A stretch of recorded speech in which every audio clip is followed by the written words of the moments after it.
ప్రేక్షకులందరికీ నమస్కారం. ఈరోజు మన స్టూడియోలో ప్రముఖ ఆధ్యాత్మికవేత్త, ఆస్ట్రాలజర్, దత్తాత్రేయ గణపతి ఉపాసకులు మురళీధర్ శర్మ గారు ఉన్నారు. గురువుగారితో మాట్లాడేద్దాం. నమస్కారం గురుగారు. మహాదేవ. గురుగారు, క్రోధినామ సంవత్సరం ఓవరాల్గా ఇదంతా ఎలా ఉందో మనం చూసాం. చాలా అరాచకాలు జరిగాయి, ప్రకృతి విపత్తులు జరిగాయి, హిందువుల మీద దాడులు జరిగాయి, చాలా దేశాల్లో యుద్ధాలు కూడా జరిగాయి. మరి విశ్వావసు నామ సంవత్సరం ఎలా ఉండబోతుంది? పాజిటివ్గా ఉండబోతుందా, నెగిటివ్గా ఉండబోతుందా? అలాగే ఇప్పటికే చూసాం మనం బ్రహ్మంగారి కాలజ్ఞానం ప్రకారం చాలా విశేషాలు జరిగాయి. సో మరి ఇప్పుడు ప్రత్యేకంగా ఈ సంవత్సరం ఆయన కాలజ్ఞానం ప్రకారం ఎలాంటి సంఘటనలు మనకు జరగబోతున్నాయి గురుగారు? 2024 క్రోధి నామ సంవత్సరంలో బ్రహ్మంగారి కాలజ్ఞానం ప్రకారంగా ఆంధ్ర రాష్ట్రంలో పవన్ కళ్యాణ్ గారికి సంబంధించి మామూలుగా డిప్యూటీ సీఎం అవ్వడము అనేటువంటిది ఇదంతా అంటే వారి కాలజ్ఞానం అంటే వారు ఏదో పాటలో కూడా చెప్పడం జరిగింది. డబ్బు వ్యామోహంలో పడి క్రోధీనామ సంవత్సరంలో మనవారెవరు, బయటి వారెవరు, తల్లి ఎవరు, తండ్రి ఎవరు, అన్న ఎవరు, తమ్ముడు ఎవరు అనేటువంటి భావన అనేటువంటిది లేకుండా పోయింది. విచక్షణ అనేటువంటిది లేకుండా ఎంతో ఇక్కడ క్రోధీనామ సంవత్సరంలో ఒక సంతోషకరమైనటువంటి విషయం ఏమిటి అంటే ఎక్కువగా అయినవి కాలేదనను. సో అమ్మాయిలకు మాత్రం ఇబ్బంది కలగలేదు. ఎక్కువగా డబ్బు పరమైనటువంటి ఇబ్బందులు ఎదుర్కొన్నారు.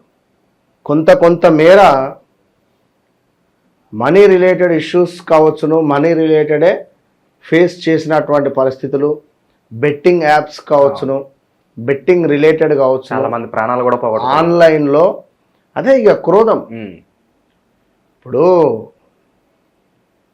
ఒక ఎక్స్ పర్సన్, నేను ఒక రైతును అని చెప్పి అన్నటువంటి వ్యక్తి కావచ్చును, తను తన పరిస్థితిని మర్చిపోయి ఎంతో ఒక అఫీషియల్ లైఫ్కు వెళ్ళిపోయాడు మనీ వచ్చిన తర్వాతనే. సో మనీ రాకముందు, మనీ వచ్చిన తర్వాత ఏమిటి అనేటువంటిది మనుషుల యొక్క మనసు అర్థం. అందుకే సత్యనారాయణ స్వామి కథలో మనకు సుమారుగా కూడా మూడవ కథ అంతా అయిపోయిన తర్వాత ఆ యొక్క రాజు దగ్గర నుండి వెళ్ళిపోండి అని చెప్పి అన్న తర్వాత ఈ యొక్క సాధువును వర్తకుడు ఇద్దరు కూడా వారి యొక్క నగరానికి సంతోషంతో బయలుదేరుతారు. అయితే మహారాజు గారికి సాక్షాత్ భగవంతుడు కలలో కనిపించి చెప్తాడు, వారిద్దరూ నా యొక్క భక్తులు, ప్రియ శిష్యులు, నా యొక్క శాప ప్రభావం వల్లనే నీ దగ్గర ఉన్నారు కనుక వారిని బంధవిముక్తులను చేసి పంపించి వేయము, లేనిచో నిన్ను, నీ రాజ్యాన్ని సర్వనాశనం చేస్తాను అని చెప్పనగానే రాజుగారు ఒక్కసారిగా ఉలిక్కిపడి కూర్చుంటాడు. అటు పిమ్మట తెల్లవారుజామున పెద్ద సభను ఏర్పాటు చేస్తాడు. తనకు వచ్చినటువంటి ఆ యొక్క సభను అందరికీ కూడా చెప్పి వారిద్దరిని కూడా మర్యాదపూర్వకంగా వారికి 1 కోటి రేట్ల ధనాన్ని ఇచ్చి సంతృప్తిపరిచి వారిని పంపించి వేస్తాడు.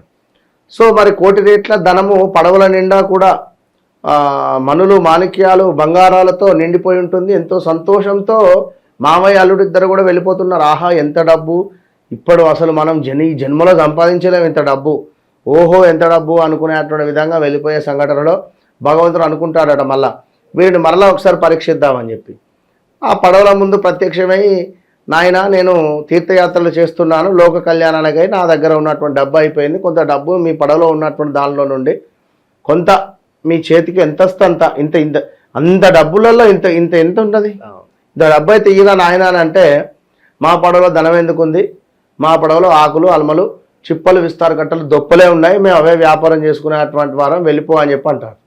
అట్నే అవుగాక అంటాడు. అంటే డబ్బు వచ్చిన తర్వాత వీరి యొక్క బిహేవియర్ ఎట్లా ఉంటుంది, డబ్బు రాకముందు వీరి బిహేవియర్ ఎట్లా ఉంటుంది, ప్రతిదీ భగవంతుడు చూస్తూనే ఉంటాడు.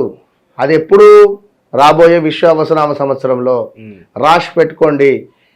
ఎవరైతే డబ్బు కోసం ఇబ్బంది పెట్టారో ఎదుటి వ్యక్తిని, వారం రోజులకు ఇస్తానండి డబ్బులు అని తీసుకొని డబ్బులు 6 నెలలు అయ్యాను వాళ్ళు తెలుసా.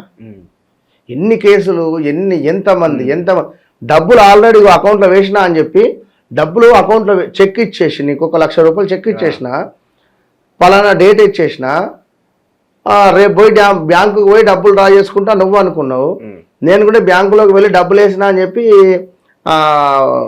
దాని మీద రాస్తారు కదా ఫామ్ మీద, ఆ ఫామ్ మీద డబ్బులు రాసేసి ₹1,00,000 నేను వేసేసిన, సో ఇది కట్ చేసేసిన, వారికి ఫోటో పెట్టేసిన. పెట్టగానే వీళ్ళే నువ్వేమనుకుంటావు, ఓకే ₹1,00,000 నాకు వేసిండు సంతోషమే అని నువ్వు బ్యాంకు పోయి చెక్ వేసేస్తే అందులో డబ్బులు లేవు. నువ్వు తిరిగి ఫోన్ చేస్తే ఇంకా నువ్వు ఉల్టా వాడే దబాయిస్తాడు. నేను ఆల్రెడీ డబ్బులు వేసిన, ఏంది నీకు చెక్కు ఇదేంది బరాబర్ రాసి పెట్టి నేను చూసుకో. మరి ఏమైంది, ఏమైనా లోన్లు గిట్లా కట్టుకోవచ్చు, నాకేం సంబంధం? అర్థమైందా? ఎవరి డబ్బులు ఎవరికి ఇస్తా అన్నారు, ఎటు పోతున్నాయి, ఇంతటి క్రోధాలు చూసినాం. అందుకే క్రోధినామ సంవత్సరం అనే పేరు వచ్చింది. మనం ముందుగానే చెప్పాం మన ఛానల్లో కానీ చాలా మట్టుకు కూడా, క్రోధి నామ సంవత్సరము ఇది ఎంతో క్రోధంగా ఉండబోతూ ఉన్నది. ఇది సత్యము జరిగిపోయింది. సో విశ్వావసు నామ సంవత్సరము ఇది షార్ట్గా చేసి వేయండి, ఇది ఉంచుకోండి 100%. విశ్వావసు నామ సంవత్సరము అత్యంత అద్భుతంగా ధర్మంగా ఉండేటువంటి వారికి డబ్బును సంపాదించి పెడుతుంది. ఇది ఒక్కటే మాట నేను చెప్తా. ఇక ఈ రాశికి ఆదాయం ఇంత వ్యయం ఇంత అనేది మర్చిపోండి. డబ్బును సంపాదించేటువంటి విశ్వావసు నామ సంవత్సరము. ఇక మీరు ధర్మ మార్గంగా ఎంతనైతే సంపాదించుకుంటారో అంత సంపాదించుకోండి. సో మనకి ఇక్కడ యూనివర్స్ అంటే ప్రకృతి మనకు ఎన్నో రకాలుగా కూడా సహాయ సహకారాలు అందించబోతూ ఉన్నది. మరొక విషయం ఏమిటి అంటే 2024 జూన్ జూలై నుంచి కూడా కుజుడు స్తంభించింది. ఇక్కడ ఎప్పుడు ఇంతవరకు ఎక్కడా లేదు, కుజుడు ఆగిపోయిండు, అసలు ఎలాంటి మూమెంట్ లేదు కుజగ్రహానికి సంబంధించి. సో ల్యాండ్ రేట్లు కానీ ల్యాండ్ రిలేటెడ్ కానీ ఇవన్నీ పడిపోయి ఎవరికి ఇలాంటి ఈ విషయం కూడా చెప్పట్లేదు, ఎవరికి అర్థం కావటం లేదు.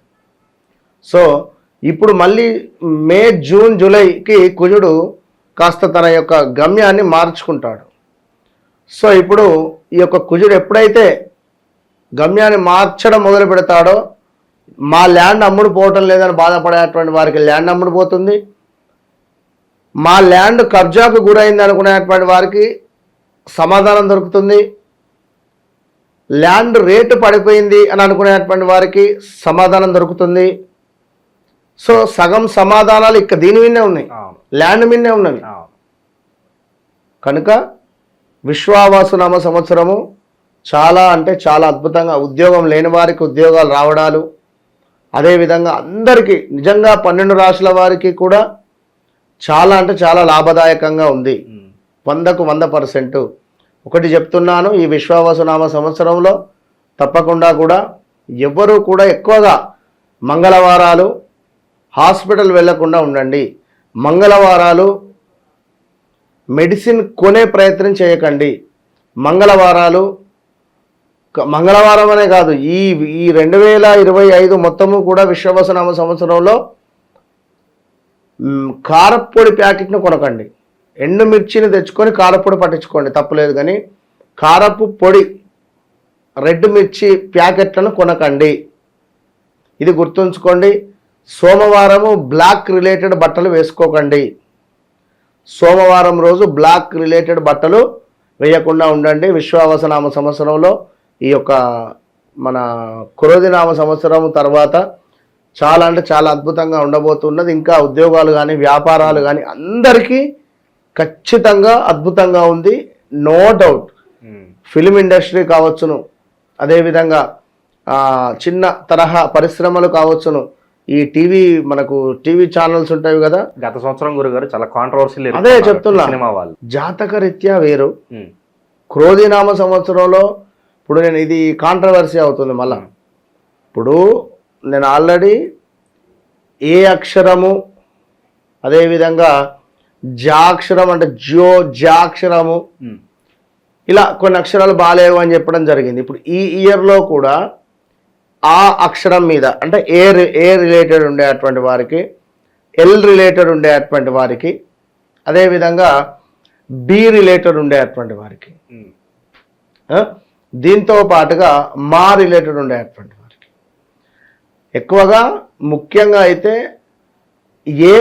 ఎల్ అంటే తెలుగులో చూసుకుంటే ఆ అక్షరముతో అంటే అజయ్ కావచ్చును, అనసూయ కావచ్చును.